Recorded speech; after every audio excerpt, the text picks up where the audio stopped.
walhamdulillah wassalatu wassalamu ala rasulillah Muhammad ibn Abdillah la hawla wa la quwwata illa billah. Qala rabbi shrah li sadri wa yassir li amri wahlul 'uqdatam min lisani yafqahu qawli amma ba'd. Bapak Ibu jamaah salat Isya dan tarawih yang dimuliakan oleh Allah. Baginda Rasulullah sallallahu alaihi wasallam mencontohkan kepada kita ketika beliau sakit gerah. Beliau tetap melaksanakan jamaah di masjid. Pergi dari rumah ke masjid beliau dipapah, pulang pun dipapah. Walaupun gerah, walaupun sakit, beliau sholat dengan duduk. Yang jadi imam biasanya beliau, tapi karena gerah diganti oleh Abu Bakar As-Siddiq. Pulangnya pun dipapah. Ini berarti dalam keadaan gerah, beliau itu menekankan umatnya untuk berjamaah. Dalam kesempatan yang lain baginda Rasul itu ditanya oleh para sahabat, ayyul a'mal ahabu ilallah, amal apa yang paling dicintai oleh Allah?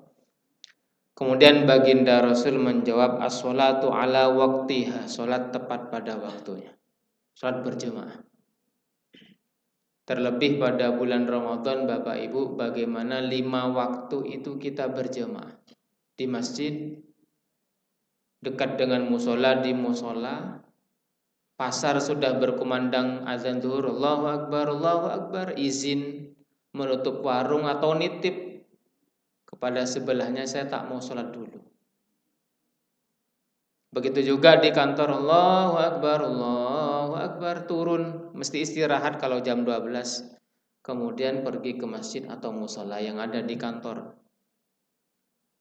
Begitu juga ketika seorang petani mendengar asyhadu an la ilaha illallah, bagaimana dia menghentikan, menyetop ya kegiatannya, kemudian dia menghamparkan sajadah, jadikan tanah-tanah yang dekat sawah misalkan menjadi masjid, atau dekat musola masjid langsung ke masjid. Agar Bapak Ibu sholat kita sempurna 27 derajat sebagaimana sabda baginda Rasul, salatul jamaati afdalu min salatil fardhi bi 27 darajah. Salat berjamaah lebih afdal daripada salat sendirian dengan 27 derajat. Maka Bapak Ibu berjamaah itu menyempurnakan.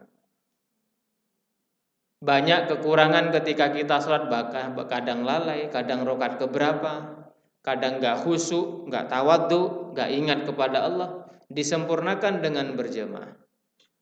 Sama dengan malaikat, wah ini udah berjamaah langsung masuk 27 derajat. Tapi kalau sendirian diteliti oleh malaikat. Sama halnya Bapak Ibu beli jeruk di pasar, cuman satu dipilih. Ini manis apa enggak? Jangan sampai kecut. Ini bagus apa enggak? Jangan enggak sampai enggak ada isinya barangkali. Enggak ada airnya. Karena belinya satu, tapi kalau beli ngasak truk masuk, banyak yang busuk, yang kurang sempurna masuk karena berbarengan alias berjamaah. Ini yang harus kita tekankan. Termasuk Imam Syafi'i Bapak Ibu, walaupun musafir dalam perjalanan, Allahu Akbar, adzan duhur, sudah waktu duhur, beliau menunggu orang yang lewat di jalan, di padang sara yang sepi ditunggu. Akhirnya ada orang pengembala kambing ditanya, sudah sholat belum? Belum. Ya sama saya, maaf imam saya tidak bisa sholat, caranya enggak tahu. Diajari oleh Imam Syafi'i sampai selesai, maka ketika dia paham caranya, bacanya sholat dengan Imam Syafi'i berjamaah. Ini yang perlu kita tekankan Bapak Ibu, sholat berjamaah 5 waktu, kalau bisa di masjid, di musola. Kalau di rumah bagaimana? Belum sholat, telepon bapak, Pak sudah sholat belum? Belum, tak tunggu cepetan pulang ke rumah. Nak sudah sholat belum? Belum Bu, tak tunggu di rumah sholat berjamaah sama ibu. Ini yang pertama. Kemudian yang kedua Bapak Ibu, bahwa bulan Ramadan itu syahrul tilawatil Quran, bulan memperbanyak bacaan Al-Quran, bulan Kalau kita ingat Imam Syafi'i, kalau bulan Ramadan itu beliau kemudian menghatamkan berapa kali? 60 kali.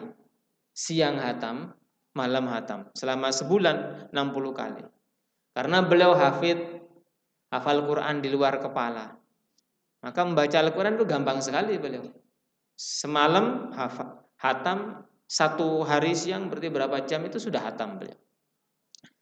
Ini Bapak Ibu yang dimuliakan oleh Allah, bagaimana hari-hari kita niat untuk menghatamkan Al-Quran pada bulan Ramadan. Niat berapa kali? 3 kali, berarti 10 hari hatam. 10 hari hatam, 10 hari hatam. Niat 2 kali berarti 15 hari hatam. Niat 1 kali berarti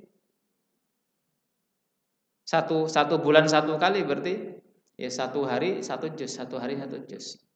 Bapak Ibu, fadilah atau keutamaan dari bacaan Al-Quran itu ternyata mencerdaskan, ternyata menyehatkan. Sebagaimana Allah firmankan, wa nazzilu minal Qur'ani ma huwa syifa, dan kami menurunkan Al-Quran ma huwa syifa, syifa obat, wa rahmatul lil mu'minin, dan rahmat bagi orang-orang mukmin, obat Bapak Ibu.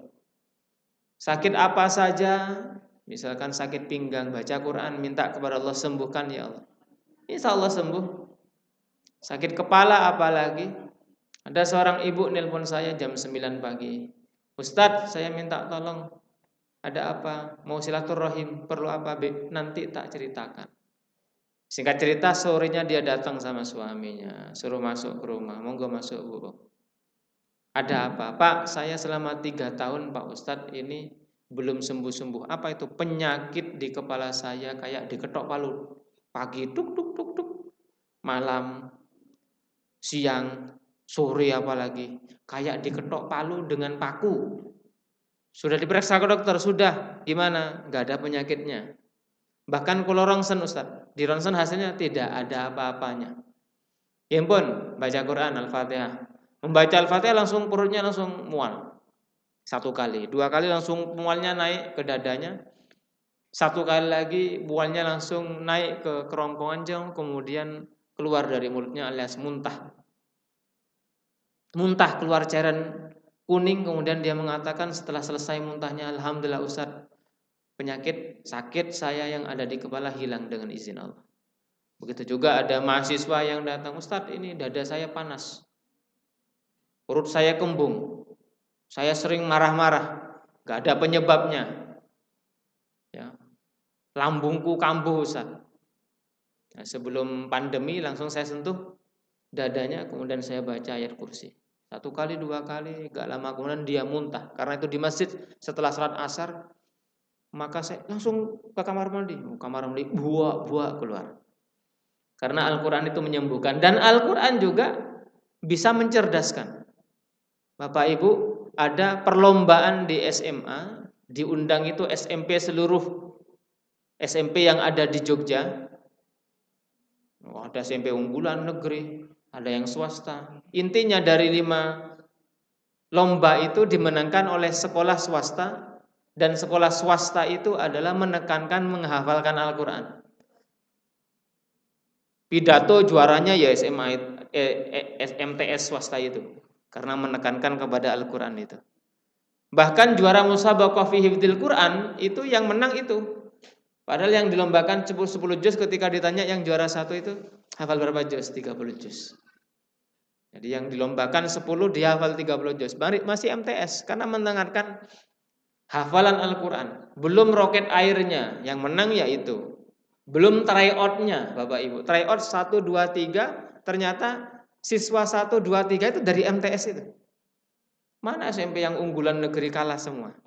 Artinya Bapak Ibu, orang atau siswa yang menekankan kepada hafalan Al-Quran, bacaan Al-Quran, insya Allah lebih unggul daripada sekolah-sekolah yang sama sekali nggak pernah baca Al-Quran. Bapak Ibu yang dimuliakan oleh Allah, semoga hari-hari kita membaca Al-Quran sehingga bisa menghatamkan Al-Quran 1 kali dalam 1 bulan, 2 kali atau 3 kali atau bahkan 5 kali. Amin ya rabbal alamin. Itu saja yang dapat kami sampaikan, kurang lebihnya mohon maaf. Assalamualaikum warahmatullahi wabarakatuh.